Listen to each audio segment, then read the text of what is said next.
सिद्धेभ्यः जय श्री ओम नमः सिद्धेभ्यः प्रणो हरिहंतारं नमो सिद्धारं नमो वायुव्यं नमो वज्रायं नमो योगे सवसाहं। बहन जी ये आप मंदिर में बैठी हुई हैं, जरा आवाज धीरे से करिएगा। ओंकारं बिंदु संयुक्तं नित्यं ध्यायन्ति योगिनः कामदं मोक्षदं चैव ओंकाराय नमो नमः।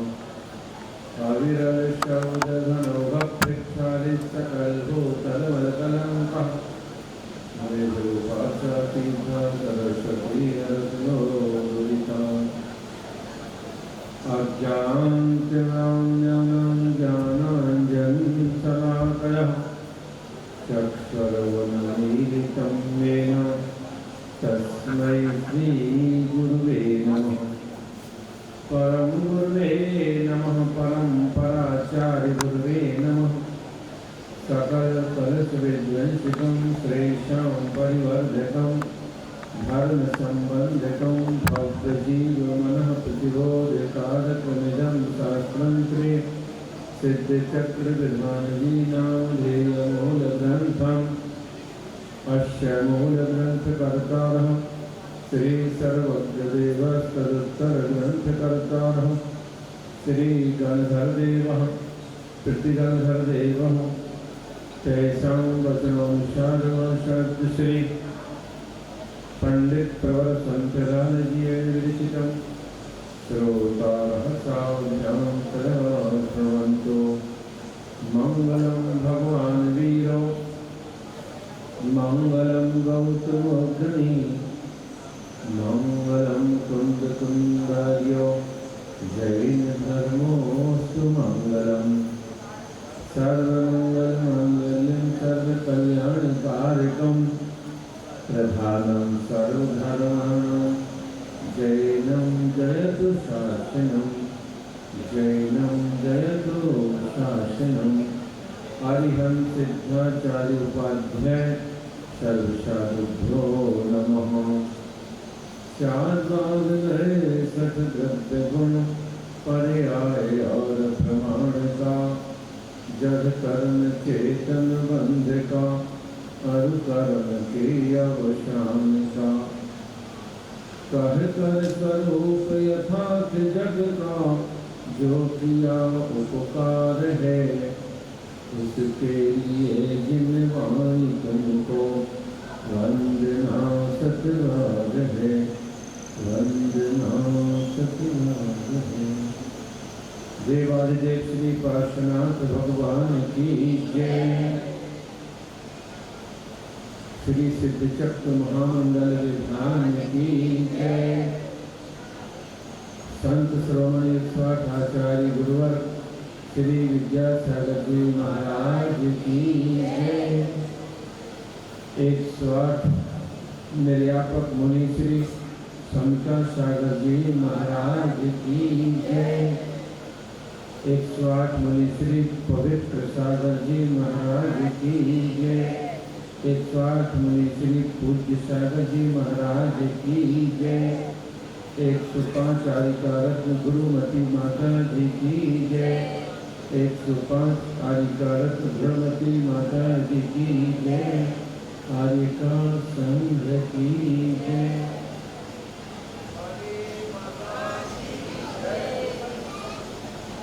भैया फोटो वाले भैया अब बहुत फोटो खिंच गई, अब थोड़ी सी हमें बात करना है।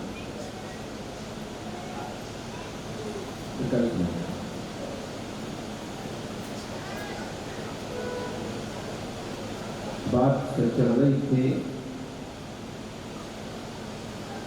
श्रावक के 6 आवश्यक हैं और 6 आवश्यकों में पहला आवश्यक पूजा। तो पूजा के विषय में अपन ने कुछ चर्चा की है। आज इसका उपसंहार करते हुए इस विषय का समापन करेंगे और दूसरे आवश्यक की बात करेंगे। तो पूजन के स्वरूप को समझा, पूजन के फल को समझा, पूजन के भेदों को समझा और अब आज पूजन के अंग कितने होते हैं ये समझना बहुत जरूरी है। पूजन के कितने अंग हैं? बिना अंग के अंगी का स्वरूप नहीं होता। कोई पूछे कि तुम कहाँ हो? ये तो हाथ है, ये तो पैर है, ये तो सिर है, ये तो आंखें हैं, सारे अंग हैं, लेकिन विरोध तुम्हारा है। इन सभी अंगों के समूह का नाम है। इसी तरह पूजन के जो अंग हैं उन अंगों का नाम पूजा है। तो 5 अंग कौन कौन से हैं?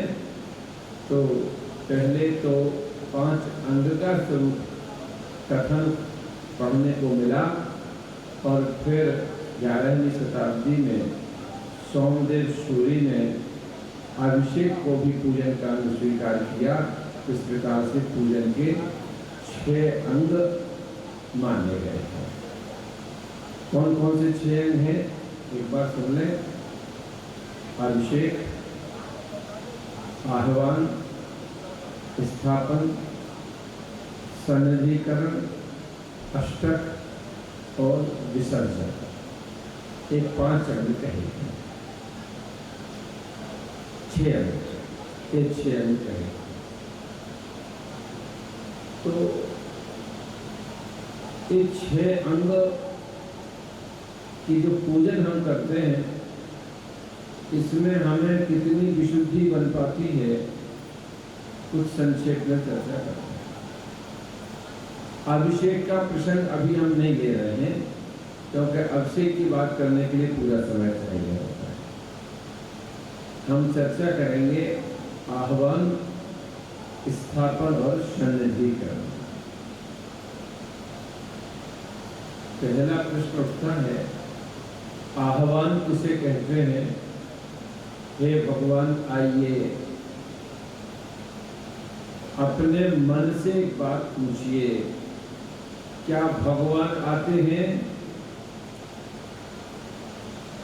सिद्धांत की दृष्टि से विचार करिए, क्या भगवान आ सकते हैं? कोई शक्ति हो, कोई पावर हो, आ जाए। भगवान आते नहीं, आ सकते नहीं। फिर हम सुबह सुबह से क्यों कहते हैं कि अत्र अत्र अत्र आह्वान, ये सब क्यों? जब आ सकते नहीं, आते नहीं, हम बुला सकते नहीं, तो कैसे आते होंगे? लेकिन पूजन करने वाला बुलाता भी है और भगवान आते भी। अब ये पता जब सिद्धि हो जाए इस विषय की, क्या भगवान आते कैसे हैं? अगर आएंगे तो सिद्धांत गलत हो जाएगा कि मोक्ष से कोई आता ही नहीं है। तो इसका एक पहले रूपक दृष्टांत दे दें, इसके बाद सिद्धांत की बात। कि हमारे सामने कैमरा रखा है, हो सकता है 10 फुट का अंतर हो, न तो ये मुझ में आ रहा है और ना मैं इसमें जा रहा हूं, लेकिन फिर भी मैं उसमें जा रहा हूं। बहुत गंभीरता से समझना है विषय को। अगर ये समझ में आ गया तो पूजन में कल आनंद आएगा। लेकिन मैं उसमें क्यों जा रहा हूं कि उसमें जो एक लेंस लगा है उसकी क्वालिटी बहुत अच्छी है, जिसे मेगापिक्सल कहते हैं ना, अपने मोबाइलों में भी होता है। क्वालिटी इतनी अच्छी है उसकी कि वो जैसा मैं हूं वैसा का वैसा वो वहां देख रहा है, ग्रहण कर रहा है। अब इसको सिद्धांत से जोड़ो।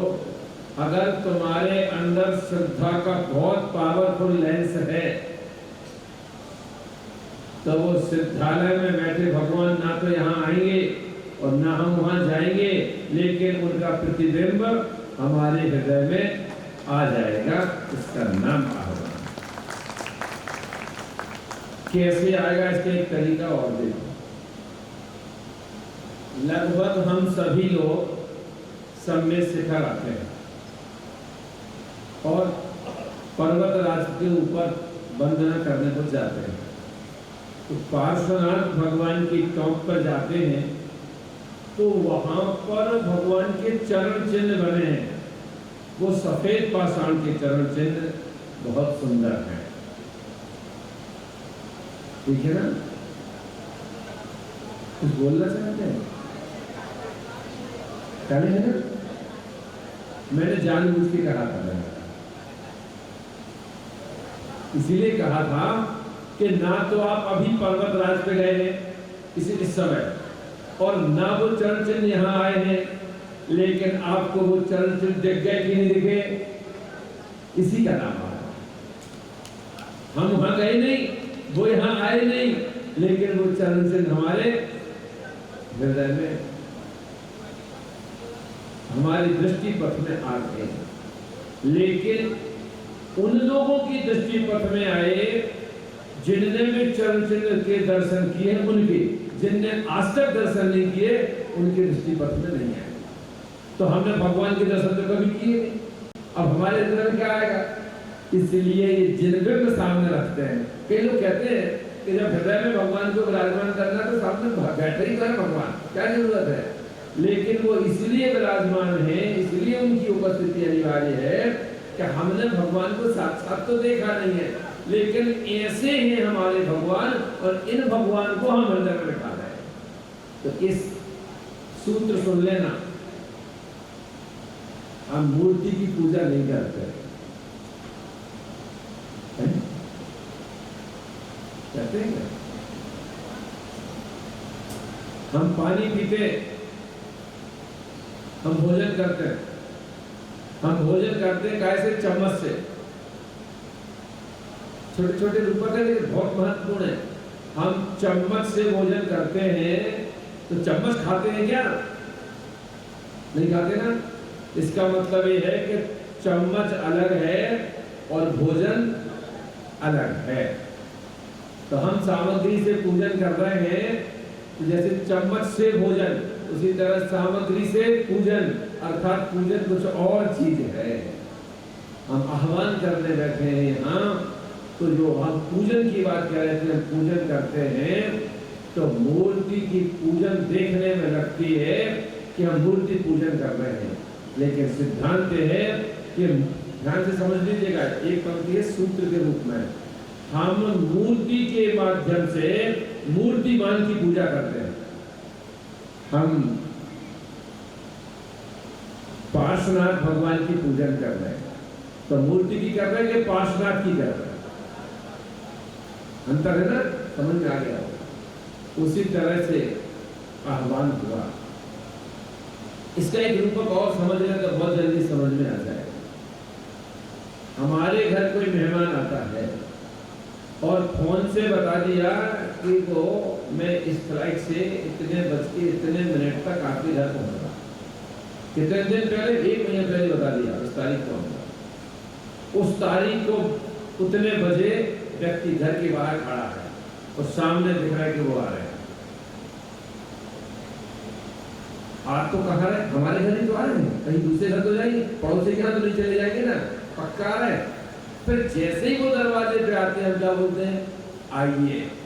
अरे जब पहले से निश्चित है आना, आ ही रहे हैं, आ ही गए हैं, फिर आइए कहने का क्या अभिप्राय है? ये शिष्टाचार है, ये बहुमान है, ये आह्वान है, ये आह्वान। फिर उनसे कहा अपनी बैठक में ले जाके कि बैठिए।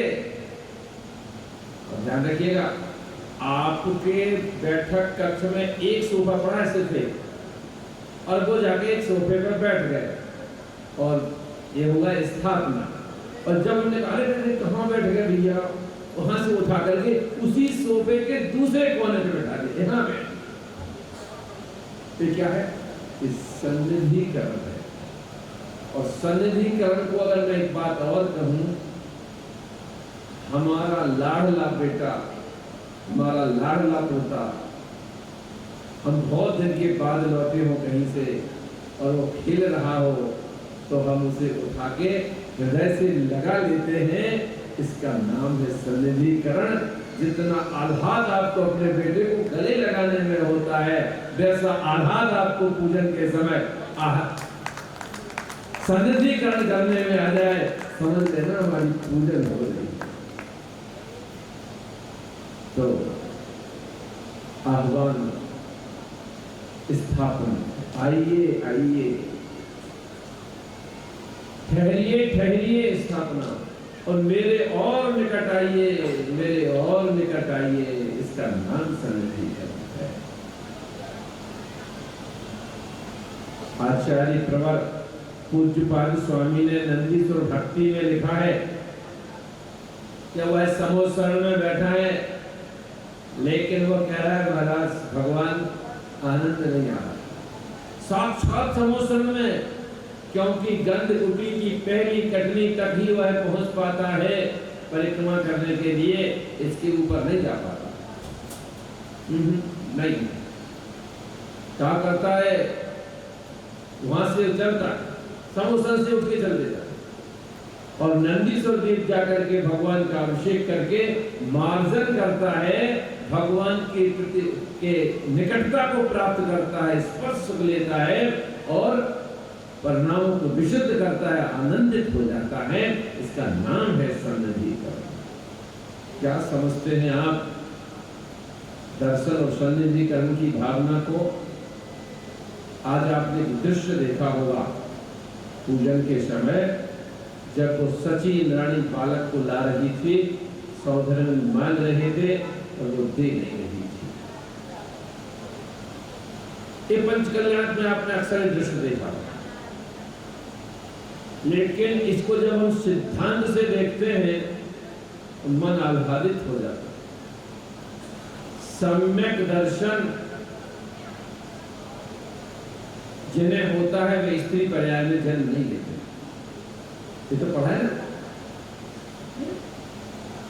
तो जब सचिन रानी ने जन्म लिया, जब सम्यक दर्शन नहीं था, ठीक है ना, और अगले भाव से मुझ जाएगी।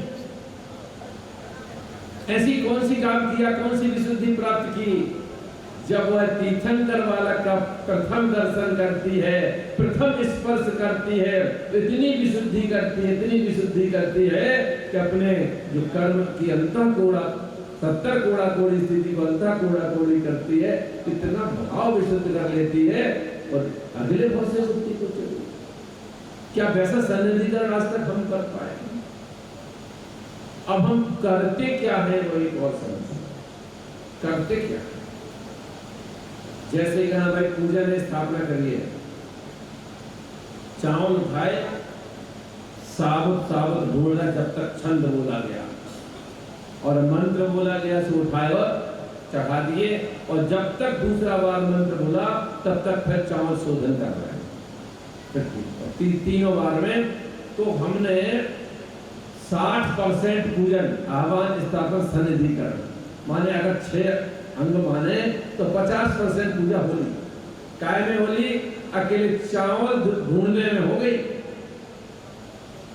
क्या भाव आया, क्या लिया उसने? अब उसमें नहीं, वो साबुत साबुत चाहिए और 3 ही चाहिए। भैया मैंने 35 श्रावकाचार पढ़े हैं, किसी भी आचार्य ने नहीं लिखा कि वो 3 ही हो। उन्होंने तो लिखा पुष्पांजलि, अंजलि, पुष्प। 3 के 4 हो जाए, 4 के 5 हो जाए, इस पर कभी चिंतन नहीं करना। आप तो ये भाव रखना कि मैं भगवान को अपने हृदय कमल पे विराजमान कर रहा हूं, ऐसी भावना होनी चाहिए, तब आह्वान स्थापन सन्निधिकरण बनेगा।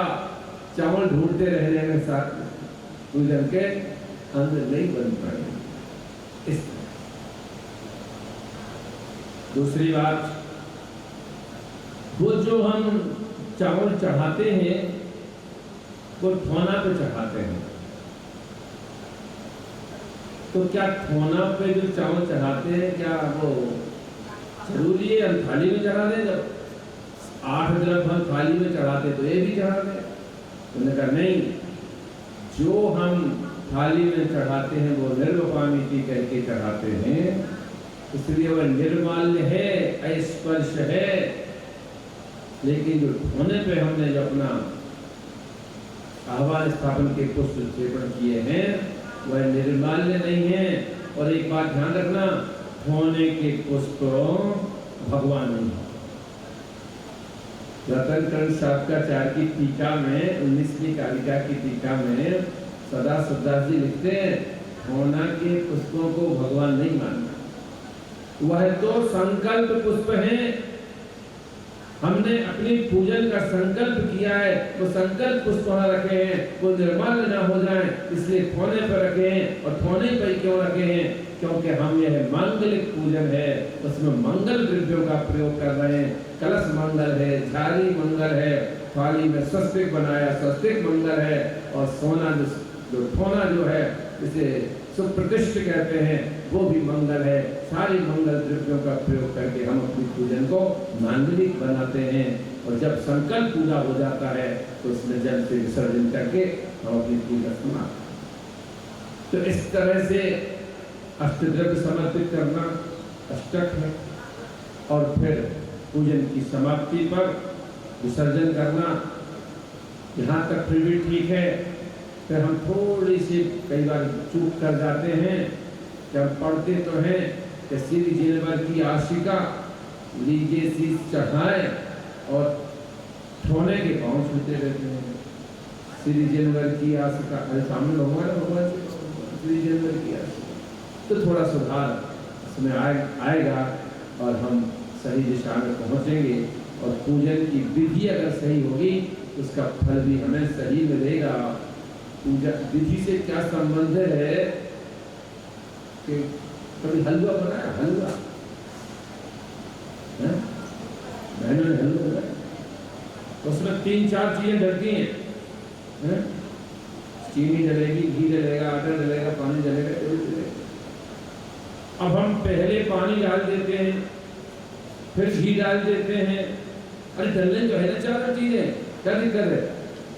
लेकिन यदि उसे क्रम से और विधिवत नहीं डालेंगे तो हलवा नहीं बनेगा। और जो सामग्री बहुमूल्य सामग्री थी वो भी बेकार चली जाएगी ना, वो खाने की रहेगी। इसी तरह पूजन विधि पूर्वक हो जाए तो बहुत अच्छी बात है। इस प्रकार से हमने संक्षेप में पूजन के अंगों की चर्चा की। पूजन वास्तव में हमारे जीवन को अगर पवित्र करने का कोई साधन है, हमें संकटों से बचाने का कोई माध्यम है, तो वह है जिनेंद्र भगवान की पूजा। ये हमें अवश्य करनी चाहिए। मैंने उस दिन बता दिया था कि जो भूल हो गई, जो समय गया तो गया, जो बचा है उसका उपयोग करना। बहुत जल्दी में इसकी घटना सुना देते हैं कि जो बचा है उसका उपयोग कैसे करना है। एक राजा जंगल में रास्ता भूल गया। छोटा सा उदाहरण है, रास्ता भूल गया, क्या करें? तो एक लकड़हारा मिला, तो उससे कहा कि भाई हमें रास्ता दिखा दो, मैं अमुक देश का राजा हूँ, मैं भूल गया हूँ। उसने रास्ता बता दिया। तो राजा बड़ा प्रसन्न हुआ और उससे कहा कि भैया तुम कभी आना हमारे दरबार में तो हम आपको मुंह मांगा इनाम देंगे। ठीक है भाई, कोई बात नहीं। अब जब ये वृद्ध हो गया लकड़हारा, अब इससे लकड़ी का काम होता नहीं था। उसे याद आया राजा ने कहा था कुछ इनाम मिलेगी, चलो बुढ़ापे का काम चल जाएगा।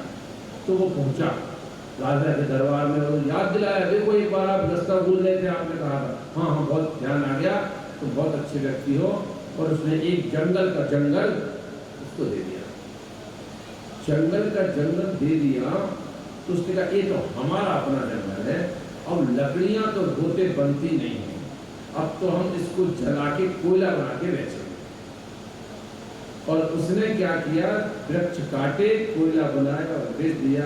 बेचते बेचते जब कुछ ही पेड़ बचे, एक दो, अब उसने कहा अब क्या करें, एक दिन बहुत थक गया, अब वो कोयला भी नहीं बना पा रहा था, तो जो कुछ लकड़ियां पड़ी थी उसी सिर पे लेके बेचने निकल गया।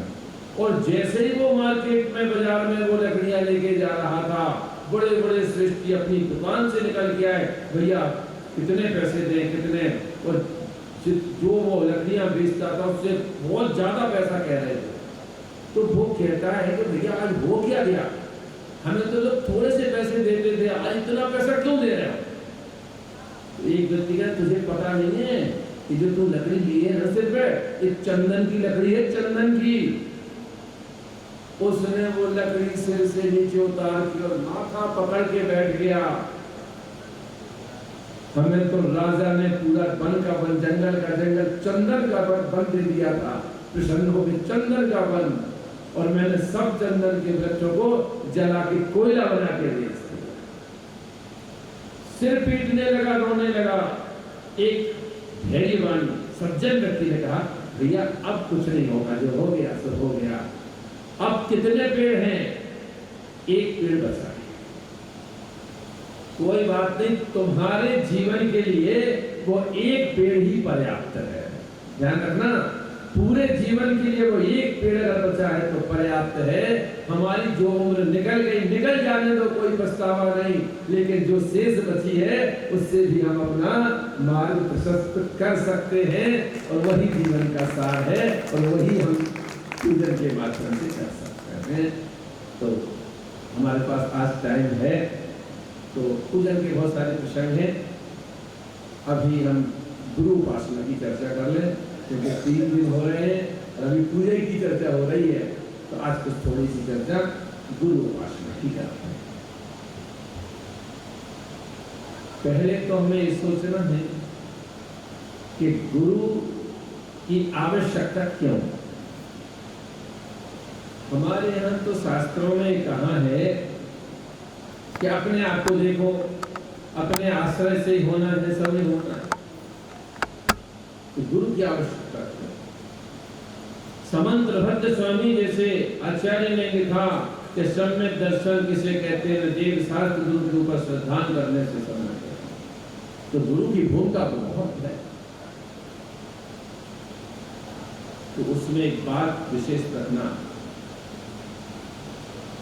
हम पूजन पढ़ते हैं ना, प्रथम देव अरिहंत सुश्रुत सिद्धांत जो, गुरु निर्ग्रंथ महा मुक्ति पर पंथ जो।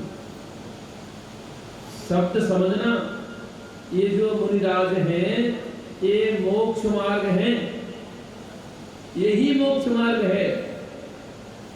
अनादिकाल से जितने भी जीव मुक्ति को प्राप्त हुए, वे इसी मुनि अवस्था को धारण करके मुक्ति को प्राप्त हुए, और जो आगे अनंत काल तक होंगे वे भी इसी मुनि अवस्था को प्राप्त करके मुक्ति को प्राप्त होंगे। इसलिए यही मोक्ष मार्ग है और कोई दूसरा मार्ग नहीं है।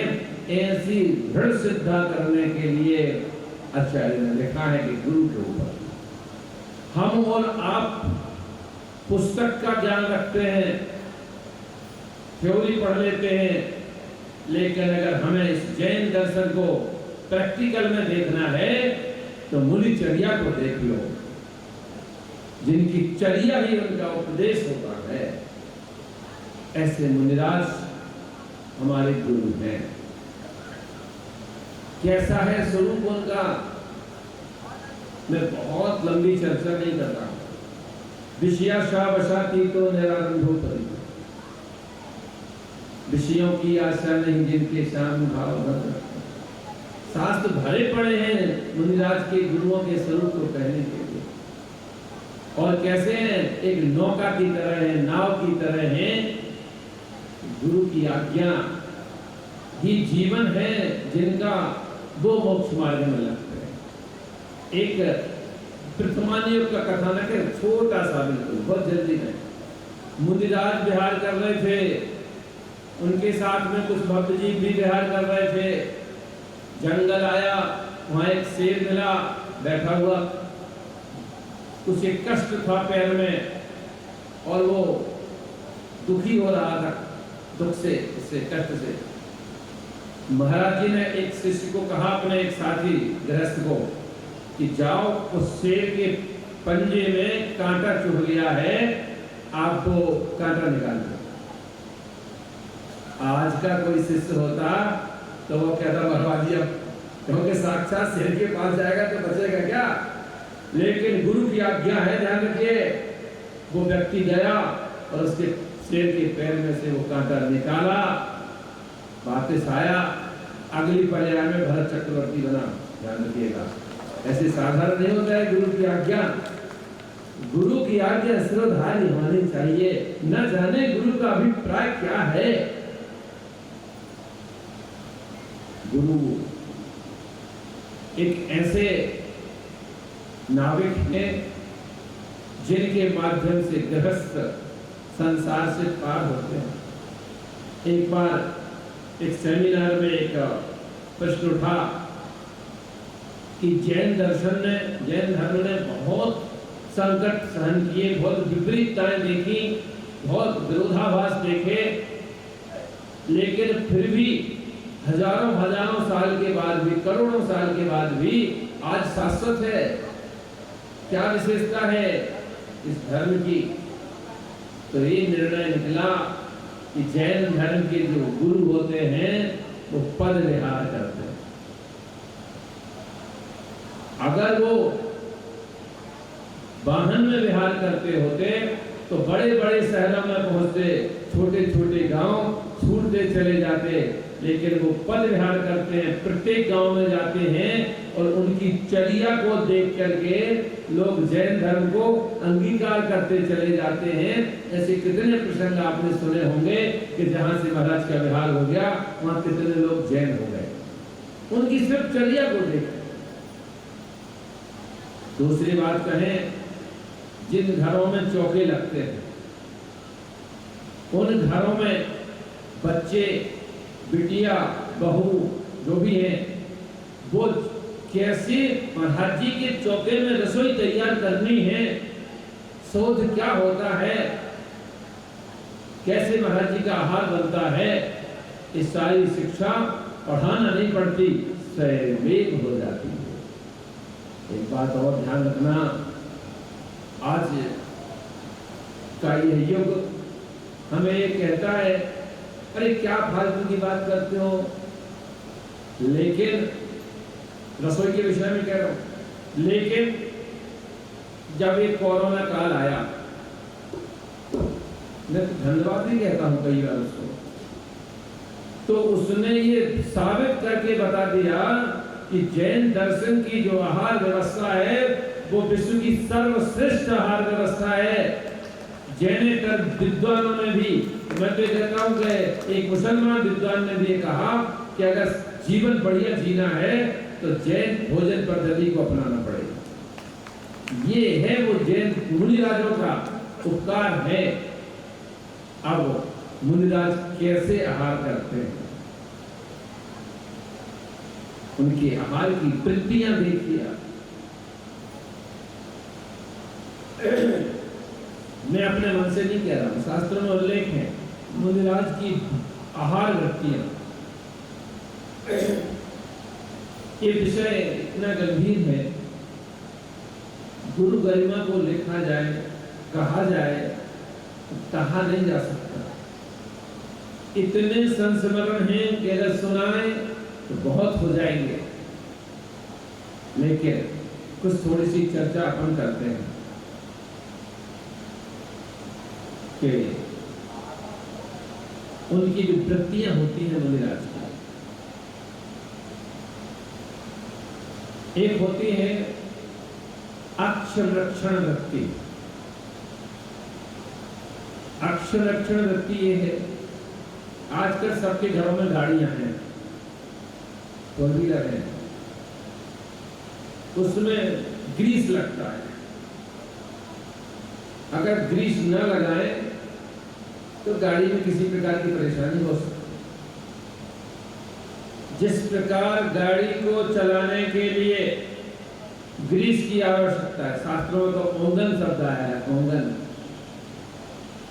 तो उसी तरह इस शरीर रूपी गाड़ी को चलाने के लिए कि जो आहार लेते हैं वो ओंगन की तरह है कि ये चलता रहे। अक्षमरक्षण वृत्ति एक होती है, गर्त पूर्ण वृत्ति। ये गर्त पूर्ण वृत्ति ऐसी है कि कोई गड्ढा भरना है। आप यहाँ कहीं जमीन में गड्ढा होता है, अपन उसमें जहां वहां का सामान डाल के भर देते हैं। तो इस गड्ढे को भरना है, अलोना सलोना जैसा भी होता है, बिना स्वाद का भी हो, अपने इस भाव के साथ कि हमें इस गड्ढे को भरना है। बस किसी प्रकार के विषयों की आकांक्षा उनके अंतर में नहीं होती। होता क्या है, हम लोग बहुत गलती करते हैं, और मैं निवेदन कर रहा हूं विशेष रूप से बहनों से कि जब जब मुनिराज के आहार का की व्यवस्था करें, चौका लगाएं, तो 2-3 बातों का ध्यान अवश्य रखिएगा। एक तो ये रखिएगा कि हम किस ऋतु में चौका लगा रहे हैं। उस ऋतु में मुनिराज के अनुकूल आहार क्या देना चाहिए, उनके ये मेरा दिया हुआ आहार उनके स्वाध्याय में, संयम में, सामायिक में कोई बाधा तो उत्पन्न नहीं करेगा। मैं एक बार, रेवाड़ी की बात नहीं है, दिल्ली की बात है, दिल्ली से बहुत दूर है, प्रांत अलग है। तो एक चौके में मुनिराज के आहार को देखने को गया। मैं गणित का विद्यार्थी रहा हूं, लेकिन मैं उस चौके में कितने आइटम बने थे गिन नहीं पाया, गणित का विद्यार्थी होने के बाद। जब आहार हो गए, मैंने पूछा, बहना इतने सारे आइटम बनाए थे, महाराज जी ने लिए हैं क्या? नहीं महाराज जी तो नहीं लिए, मैं कल एक चौके में आहार देखने गई थी, तो वहां इतने आइटम बने थे, अगर मैं नहीं बनाती तो ये जो देखने वाले आए हैं ना, वो कहेंगे कि चौके में तो कुछ था ही नहीं। उद्देश्य क्या था? दूसरों को दिखाने के लिए उद्देश्य था कि साधु की चर्या शाश्वत बनी रहे, उसका उद्देश्य था। दूसरी बात,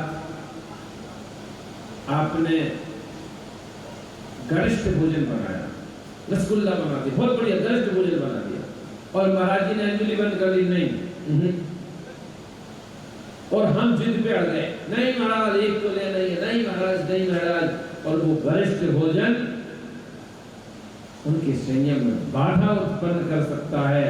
तुमने तो कर दिया, लेकिन उनकी भी क्या दशा होगी, इस पर कभी विचार किया?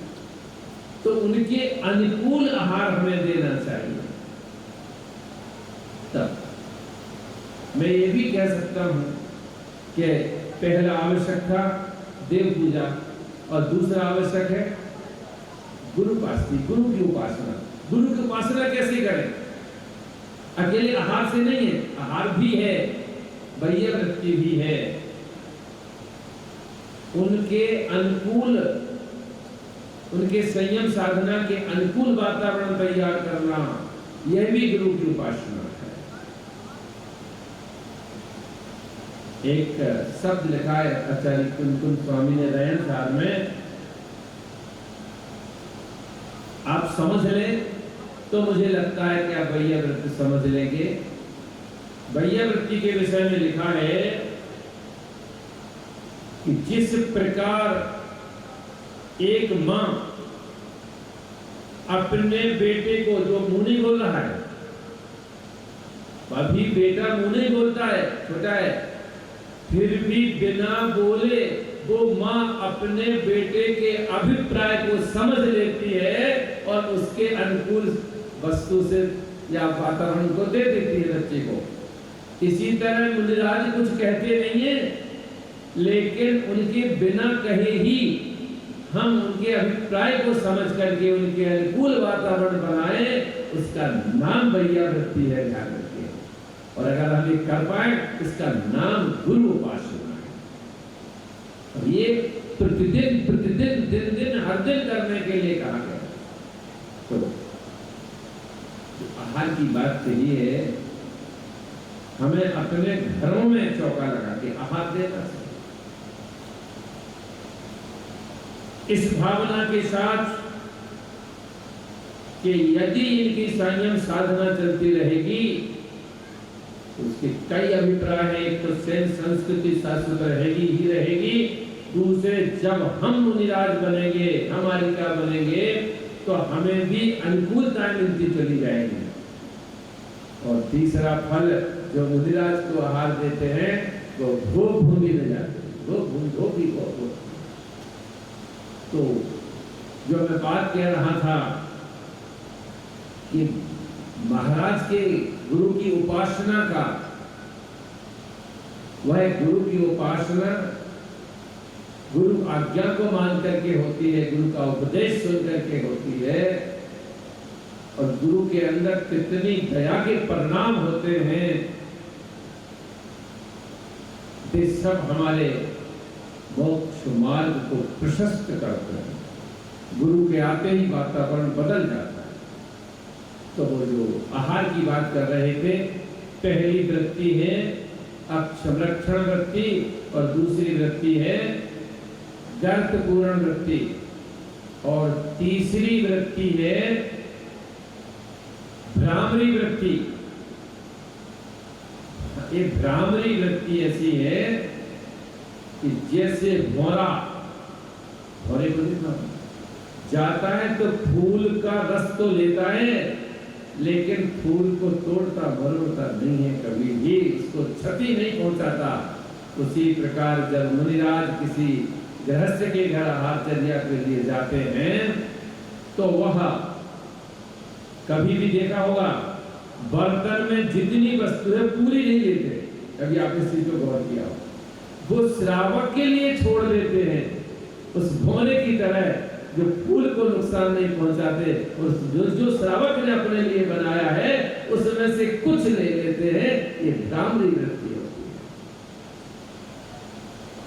और एक वृत्ति होती है गोचरी वृत्ति। गोचरी वृत्ति जैसे गाय के सामने अगर कोई घास लेके जाए तो वह घास को देखती है, घास ले आने वाला सुंदर है या नहीं है, आभूषण पहने हैं कि नहीं पहने, जवान है या बूढ़ा है, उस गाय को इससे कोई लेना देना नहीं होता है। उसकी दृष्टि कहाँ? घास पे होती है। उसी तरह उन मुनिराज की अंजलि में जो आहार आ रहा है, वहां शोधन कर रहे हैं, वहां दृष्टि है। कौन दे रहा है, कैसे दे रहा है, इसका कभी एक शब्द और आपने पढ़ा होगा। इस मुनिराज की जो चर्या है वो चांद्री चर्या होती है। ये चांद्री चर्या क्या होती है? चांद्री चर्या का अभिप्राय है जिस प्रकार चंद्रमा अपनी चांदनी बिना राग देश परिणाम के महल के ऊपर भी बिखेरता है और झोपड़ी के ऊपर भी बिखेरता है, उसी तरह उन मुनिराज को न धनवान से कोई लेना है, न राजा महाराजा से लेना है, न किसी निर्धन से कोई लेना देना है। उनकी दृष्टि तो समान होती है। ऐसे वे वीतरागी मुनिराज हमारे जीवन में आ जाए तो हमारा जीवन का उद्धार हो जाए। मैं एक घटना और सुना दूं, उसके बाद बात समाप्त करते हैं। एक समय था जब इस उत्तर भारत से मुनिराजों का मंगल विहार रुक गया। 14वीं शताब्दी से लेके 16वीं 17वीं 300-400 साल तक मुनिराजों का विहार नहीं हुआ। विद्वान हुए उनने कहा मैं मुनि बनना चाहता हूं, लेकिन करूं क्या, बिना मुनि के मुनि बना जाता नहीं है, कैसे बनूं। ऐसे ऐसे व्यक्ति हुए जिनकी पर्याय निकल गई, उनने मुनिराज के दर्शन नहीं किए। और आपको देखना है तो पढ़ो बुद्धजन को, दौलत राम जी बोले क्या लिखा है, कब धन्य सो अवसर पाऊं, वे मुनिराज के दर्शन ही हो जाए मुझे, उनके जीवन में सर। आज हम कितने सौभाग्यशाली हैं कि हमें मुनिराज के दर्शन हो रहे हैं, हरिका माता जी के दर्शन हो रहे हैं, उन्हें आहार देने का सौभाग्य मिल रहा है। हमारे घर में अगर मुनिराज पधारते हैं तो सब सिर्फ दो ही कारण हैं, या तो घर में किसी की समाधि चल रही हो या पुण्य चौका लगाया हो, तब हमारे घर आते हैं मुनिराज। और शास्त्र में एक शब्द और लिखा है, अगर कहें आप नाराज हो तो कोई बात नहीं, कहना चाहिए। हम लोग घर बनवाते हैं, मकान, कई लोग दिखाने ले जाके पढ़ी देखो मैंने कितना बढ़िया कोठी बनाई है, तो आज उसमें कितने कितने कक्ष हैं। अब इंग्लिश में आप पढ़ना, मैं तो हिंदी में बोल रहा हूँ। शयन कक्ष, बैठक कक्ष, श्रृंगार कक्ष आदि आदि आदि हो सकता है। लेकिन कोई ऐसा कक्ष बनवाया हो किसी ने कि ये मुनिराज के आहार का कक्ष है। आजकल रसोई छोटी होती जा रही है, जबकि हमें बड़ी बनवाना चाहिए कि अगर मुनिराज आ जाए तो आहार कहां से देंगे, उनका एक कक्ष बड़ा बनाना। जो लिखा है वो बता दें कि जिस घर में मुनिराज का आहार नहीं होता, चौका नहीं होता, वो घर शमशान की तरह है, ऐसे लिखा हुआ है। हमें अगर गुरु की उपासना प्रतिदिन करनी है तो आप प्रतिदिन मुनिराज को आहार दीजिएगा। और एक बात का ध्यान रखिएगा, 46 दोष बिना सुकुल श्रावक घरे घर तन घर यशन को ले तप बढ़ावन हेतु नहीं तन पोष ते तज रसन। 40 दोषों से रहित हो गए, तो हम उन 40 दोषों की तो चर्चा नहीं करेंगे, लेकिन मात्र इतनी सी बात जरूर कहना है कि हमें अगर आहार देना है तो हम स्वयं दें, अपनी वस्तु दूसरे से न दिलाएं। कुछ फल खरीदे और चौके में बाहर से पकड़ाए, ये महाराज जी को आहार में चला जाए। अपनी वस्तु दूसरे से न दिलाएं और दूसरे की वस्तु अपन न दें। अगर आपको कहीं आहार देने जा रहे हैं तो कुछ ना कुछ लेके जाइए। आप ये कह सकते हो हम जो वस्तु ले जाए, हो सकता है कि वो नहीं चल रही हो, तो क्या करेंगे? जो नहीं चल रही है कोई बात नहीं, जो आप ले गए वो चौके में छोड़ आइएगा, खाली हाथ मत जाइएगा, वो चौके में छोड़ दीजिएगा और जो चल रहा हो वो चला आइएगा। इस तरह से वो हमारा धन, हमारा अन्न, हमारा भोजन भी अगर उन पात्र में चला जाए, कर पात्रों में चला जाए, तो मुझे लगता है इससे बड़ा और कोई पुण्य इस मनुष्य पर्याय का नहीं रहेगा। तो हमें गुरु उपासना, गुरु की उपासना अवश्य करनी चाहिए, तब ही हमारा श्रावक धर्म है। अपने आप को कम मत समझना। एक बार आचार्य श्री के पास एक व्यक्ति पहुंचा, आचार्य श्री विद्यासागर जी, वो कहता है महाराज एक समय तो ऐसा आता है कि जब आपका हाथ नीचे होता है मेरा हाथ ऊपर होता है। लेकिन आचार्य श्री का तो जवाब नहीं है। क्या उत्तर दिया? ठीक है हो सकता है, लेकिन भैया हाथ कांपता किसका है? देने वाले का हाथ कांपता है। और अगर मुनिराज ने अंजलि बंद कर ली तो तुम्हारा हाथ ऊपर ही रहेगा, फिर कुछ नहीं कर पाओगे। इसलिए श्रावक तो श्रावक ही रहेगा। मुनिराज दान देने वाला बड़ा है कि दान लेने वाला बड़ा है, एक सोचना पड़ेगा। चर्चा करेंगे दान के दिन, लेकिन गुरु की उपासना अपने जीवन में अवश्य होना चाहिए। आज 8 बजे का लगभग टाइम हो रहा है, तो लोग थक भी गए हैं, इसलिए थोड़ा सा, और आज वातावरण भी बहुत अच्छा है, तो हम इस सिद्ध क्षेत्र पर आए हैं। तो यहाँ जहाँ हम भगवान की आराधना कर रहे हैं, वहाँ गुरु उपासना भी कर रहे हैं, गुरुओं के उपदेश भी सुन रहे हैं, प्रवचन भी सुन रहे हैं, शांति धारा उनके मुख से सुन रहे हैं। तो ये भी हमारा बहुत बहुत पुण्य का उदय है कि हमारे 6 आवश्यकों का पालन भी यहाँ सिद्ध क्षेत्र पर हो रहा है। ऐसा हमारे जीवन में हमेशा समय आता रहे, ऐसी मंगल भावना के साथ ओम नमः।